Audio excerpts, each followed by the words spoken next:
नमस्ते दोस्तों, आप सभी का हमारे चैनल पर दिल से स्वागत है।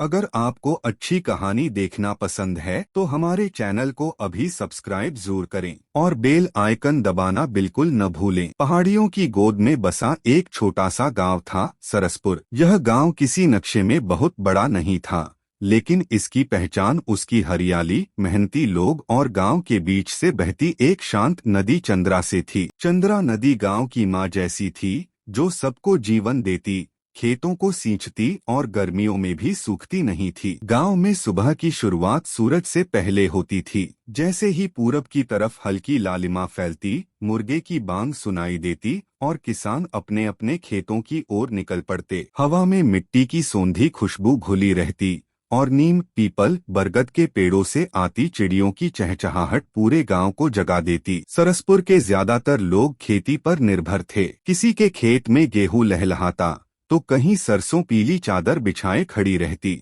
नदी के किनारे सब्जियों की खेती होती, लौकी, कद्दू, टमाटर, मिर्च और भिंडी। चंद्रा नदी का पानी इन खेतों तक छोटी छोटी नालियों से पहुंचता था, जिन्हें गांव वाले मिलकर साफ रखते थे। गांव के सबसे पुराने किसान थे रामदीन काका। उनकी उम्र 60 से ऊपर थी, लेकिन उनकी आंखों में आज भी वही चमक थी। वे अक्सर कहते, जब तक नदी बहती रहेगी और पेड़ खड़े रहेंगे, तब तक यह गांव जिंदा रहेगा। रामदीन काका के घर के सामने एक विशाल पीपल का पेड़ था। उस पेड़ के नीचे शाम को गांव के लोग इकट्ठा होते, बातें होती, हंसी मजाक चलता और बच्चों की किलकारियां गूंजती। वही पीपल गांव की पंचायत का गवाह भी था और बच्चों का खेल का मैदान भी। गांव की एक खास बात यह थी कि यहाँ खेती सिर्फ काम नहीं, बल्कि त्योहार थी। जब धान की रोपाई होती तो पूरा गांव एक साथ खेतों में उतरता। महिलाएं गीत गाती, पुरुष खेत जोतते और बच्चे कीचड़ में खेलते। नदी का पानी उनके पैरों से होकर बहता,